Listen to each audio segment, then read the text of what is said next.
belts. Blockbusters. You are listening to the Triple B podcast.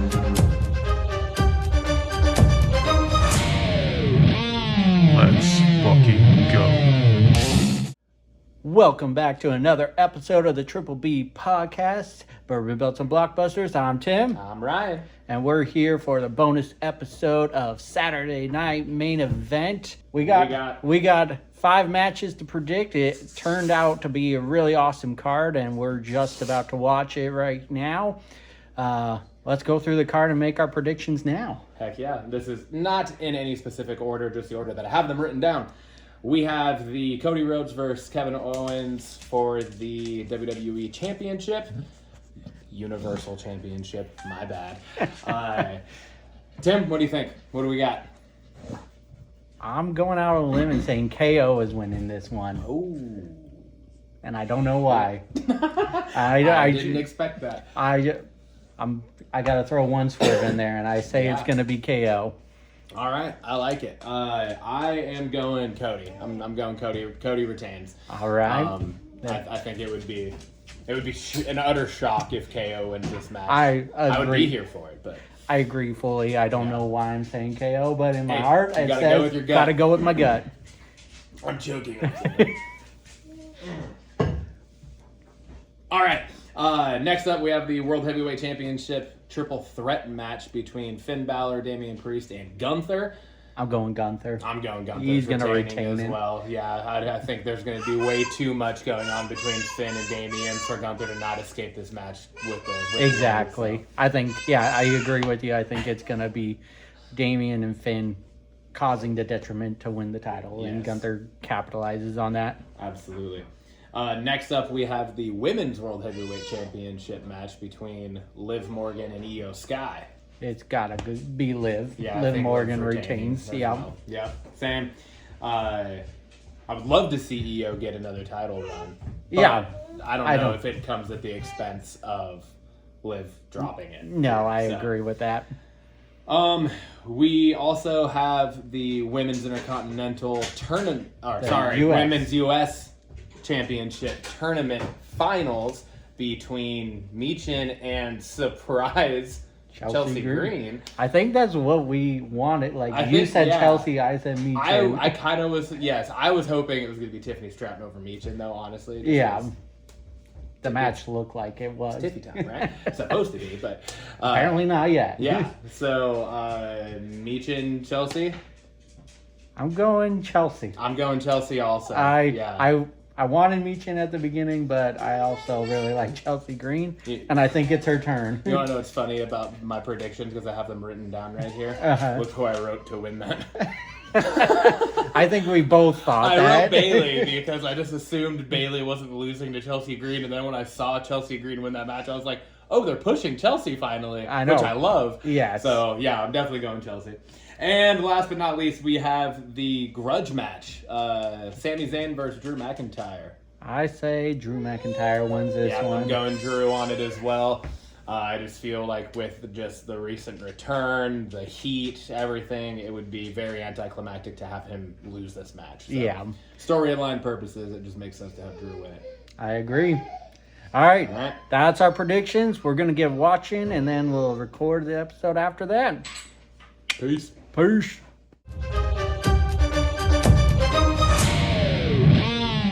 We are back from watching Saturday's Night Main Event. Yes. It was a quick show. It was 2 hours. Quick 2 hours, right on the dot, and you kind of felt it. Yeah, you definitely kind of felt it. There was no There's time. no filler. There was no filler.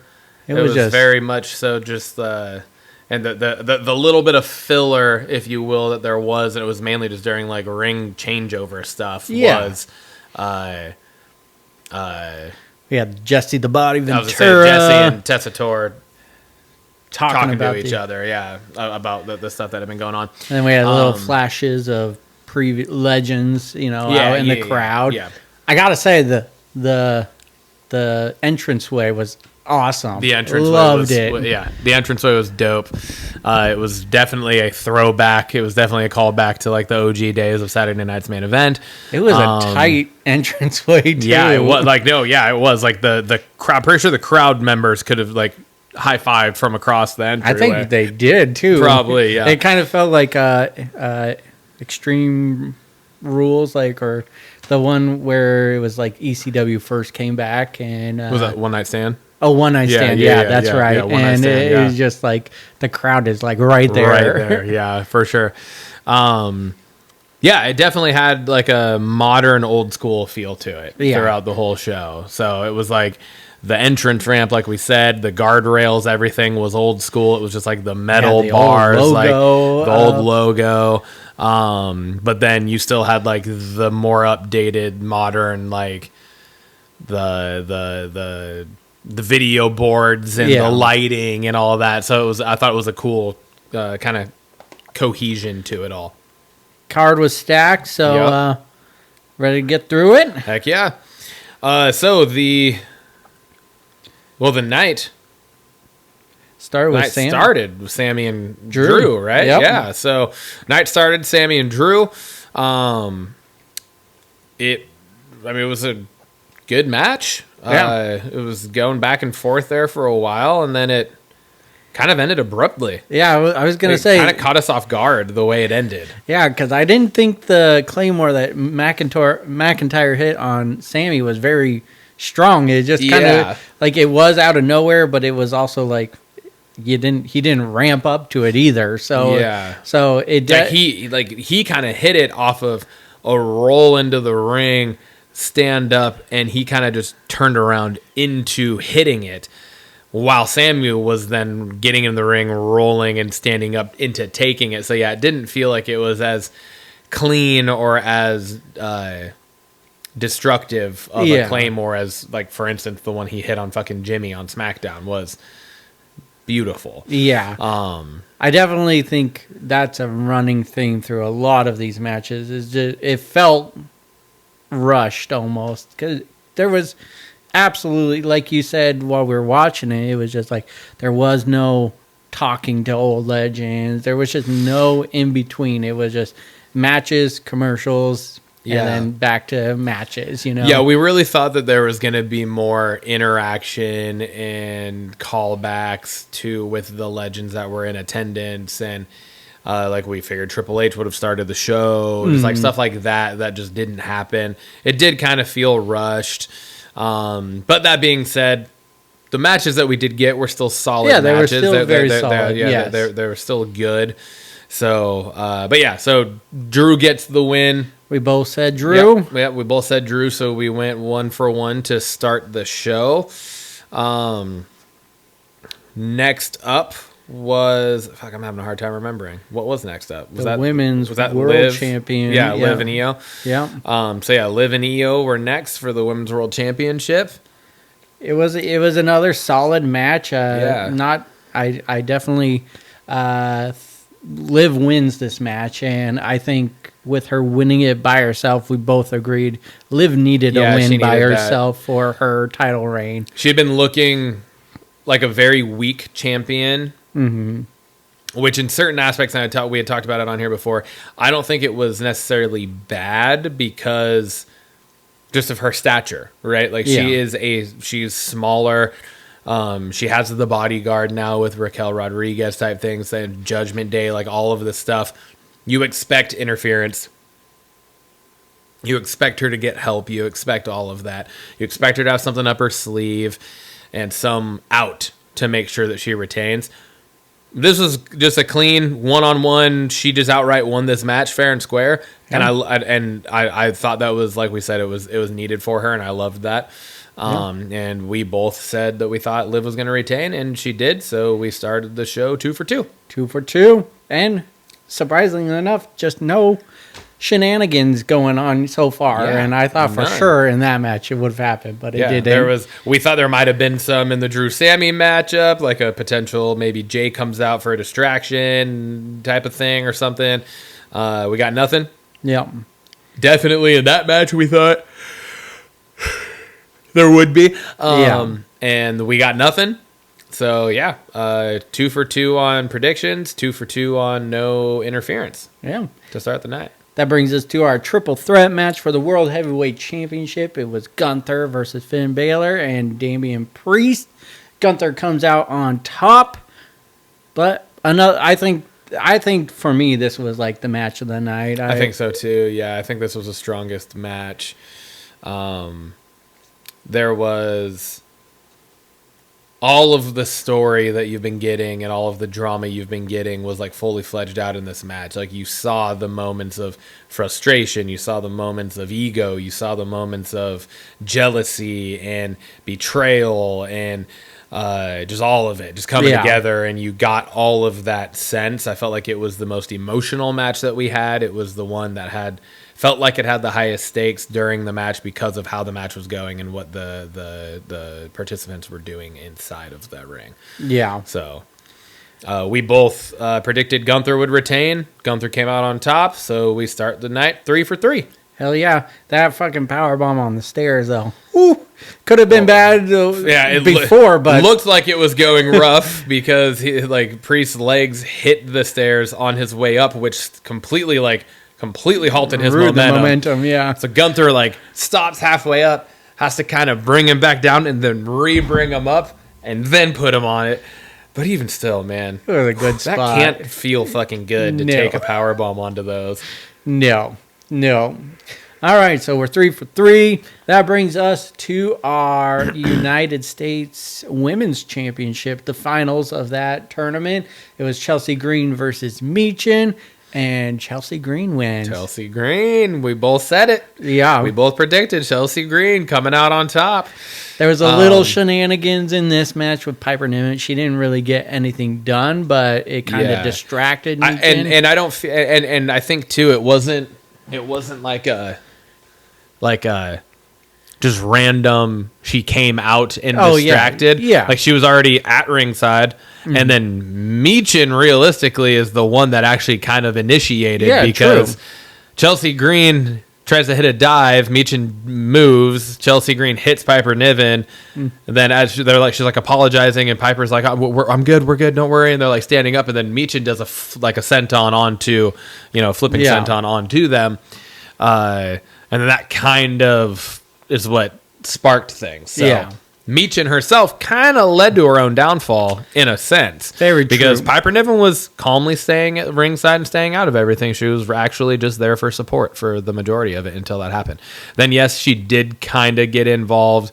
Slight distraction that led to the coolest counter into an unprettier I've ever seen before in my life. Yeah. It was pretty sweet. She did a little rolling over Meechin off of the top rope straight into position to then hit it and win the match. Yeah. So I'm stoked for this. I'm stoked they put the first ever U.S. women's title on Chelsea Green. I think that's huge for her. She's been doing nothing but absolute gold since Money in the Bank. And probably before that, honestly, but I just feel like that was where she really got on my radar. Yeah. And every time she's on the screen, it's just I'm glued to it because her character is so fucking disgustingly annoying. Exactly. That it's good. Yeah. She's one of those characters like a fucking King Joffrey from Game of Thrones where it's just he's so good at making you hate him that I like him. Yep. That type of thing. And Chelsea Green is that character. I'm just oh my God, I fucking love it. It's like the Grinch. What is that smell? It's fantastic. But yeah, so we're 4 for 4. We both predicted Chelsea Green. We got it. So we're 4 for 4 going into the main event where it was inevitable. One shall fall. Yep. Because we picked separate. This is the first one. We picked separate. We had picked the same on all the others. I don't know why I did it either. I liked it. I think I knew in my head what was going to happen, but my gut was saying KO. Yeah. So KO. Well, that was me at Survivor Series. My gut was saying Priest. Oh, that's true. Why I was I'm saying Priest is knocking off Gunther here. Our gut is making us fall on the sword. Failed us. Maybe it's the diarrhea. I can't help myself, Tim. It's just when it comes to my mind, I have to Your say mouth the thing. is diarrhea. It just comes out. Sometimes, yes. Very, very few times do I have a filter. I have a filter on all day long when I'm teaching. There you I have go. to have a filter There you so go. that when I'm in these situations, it just blah. Just word vomit. Just Yes, blah. absolutely. All around solid match. You got a lot of the emotions and drama and storyline again that have been building up to this. I don't think it was as impactful of a finish to this whole thing that we would have expected it to be. And also, like, it was fucking beautiful and gorgeous, but I even felt like it was kind of anticlimactic to have the Winged Eagle belt in this. It just didn't feel like it had that big of an impact or anything. You know what I mean? Like, don't get me wrong. It was great to see. oh yeah, it was beautiful. fantastic to see. All it did was make me just be like, that needs to be the fucking belt. Yeah. They need to go back to that. That needs to be the WWE Championship. Or a modern take Not on undisputed, it. not universal. Just the WWE Championship. That's what it needs to be again. Yeah. And yeah, or a modern take on it, like we've said with the big gold, right? Yeah. With the World Heavyweight. It has it's a modern take on the old school WCW Championship, which is what turned into the World Heavyweight, right? Yeah. So, I agree with you. I Yeah. think this match did not deliver to what the storyline was building up to, which means it's probably going to continue, which I'm fine with. But I just felt like this match was going to have a little more. I think if there was any match that needed shenanigans to happen, it was probably this one, because it feels like that wasn't all that it was going to be, right? Yeah. It ended up being just a pinfall right at the end. There two refs got taken out, but even then, like, that's what I was just about to bring that up, is we're in a situation where we have two different refs get taken out. Something that we had actually, oddly enough, earlier in the night been talking about, how, like, I don't feel like we had seen that a ref gets taken out and then another ref runs down, like that type of thing for a while, and then it happened. We have a ref get taken out. Yeah, right. We have a ref get taken out, and then another ref comes running down the entryway, and they slide in, and then a minute later they get taken out. But then all we got was a fucking crossroads onto a chair. Yeah. Like, the refs are out, and there was, like, no shenanigans, like you said, you know, like you would have, like, the way everything was building, I would have expected KO to actually, like, do some shit to Cody.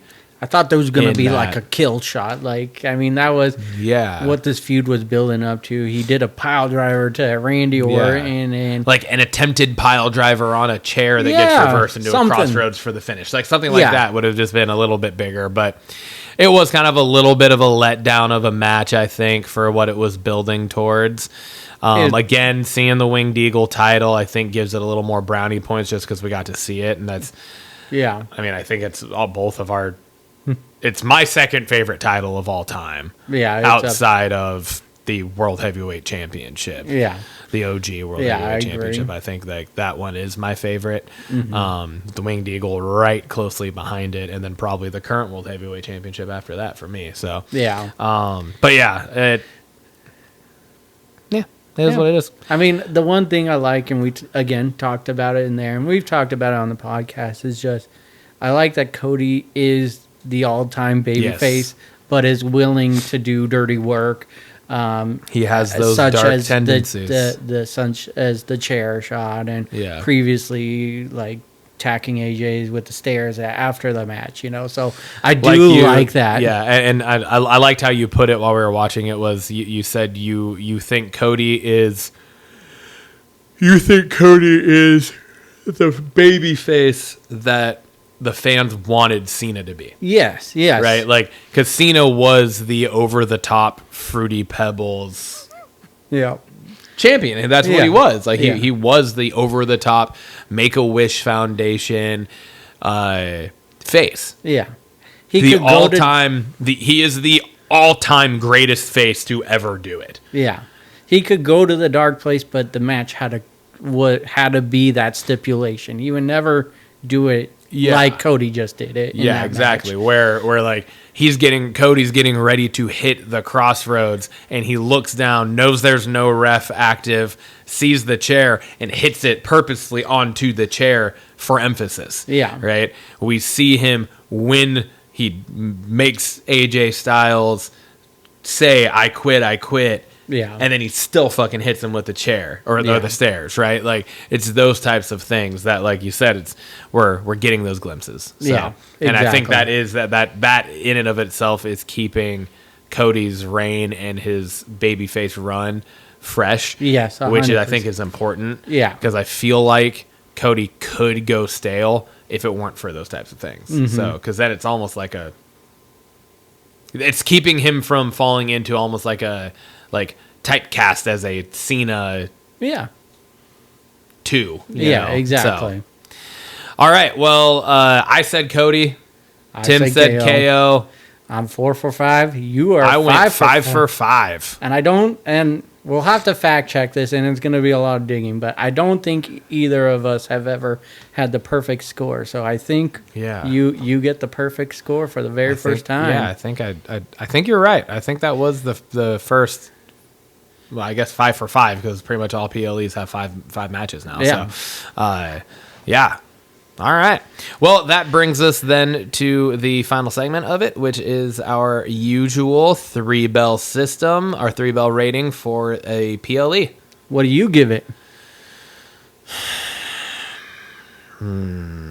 I feel like this is a toughie because there's a handful of things that are bringing it down for me. There's a handful of things that are propping it back up.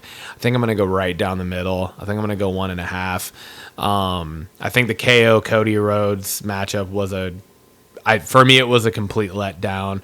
I think what I was expecting it to be, it didn't live up to it in almost any way. Kind of same with the Sammy and Drew thing, but I also feel like that was a last minute thrown in match too at the same time. Like there wasn't to be Seth Bronson Reed. Yeah, probably. There wasn't a ton of obviously build to this because Drew just came back 2 weeks ago. Yeah. So anyways, and then just like we said, how quickly the match ended. There were a couple spots in both the Chelsea Green Meechin match and the Liv Morgan Io Sky match that were kind of like, that was like those supposed to be bigger moments, and it just did not fucking hit. Specifically, Liv Morgan hitting Io Sky with Oblivion, which we find ourselves continuously talking about not being a good finishing move because of the people's inability to take it. It was ugly, so that's bringing it down for me. Chelsea Green winning the women's U.S. title, awesome. Propping it up for me for sure. The World Heavyweight Triple Threat was all around, like we said, it was the match of the night. I thought it was really good, and Gunther retaining, I think, was the right move. And then seeing the Winged Eagle belt is propping it back up. So I probably, without those things, would have given it like a 1, if not lower. Yeah. But then those things are propping it back up to I'm going to go 1.75. Oh, there you 1.75. go. I'm going even deeper in the decimals. All right, 1.75. There we go. What do you got? I'm giving it a 1. I'm giving it a 1. A lot of what you said just rings true. It just, Sammy and Drew, like, it was good match, but ended quickly. Liv and Io, I thought it was great for Liv to win that match, like we said, but again, just Oblivion is so weak looking. Yeah. Maybe they should just do it like just a not as quickly out of nowhere setup for it or something. I know that defeats the purpose of it, is supposed to come out of nowhere, but maybe more setup to it or something would help the superstars take it. I don't know how that would look, but maybe. I think the triple threat, like I said, took the cake. I think Gunther was the right choice for it. And seeing the Winged Eagle title was awesome to see. But it was just nothing over the top. I wish there was just a little more filler to it. And I know they can't because of how packed the 2 hours was with those matches. Yeah. And we would be complaining more about how short matches were if there was more filler to it. So I know it's not a typical PLE, right? It's like blending the line. It was on cable TV tonight as well. So, but yeah, no, it was outside of the normal. It's not happening all the time, so that's why we're doing this bonus episode on it. So it fits. So 1 bell, 1.75 bells. It's not terrible. Yeah. It wasn't terrible or anything. Just not our favorite. Yep. Yeah, I think that. Same. Yeah, that wraps it up. Yo. Yeah. All right. Well, Timmy, another one in the books.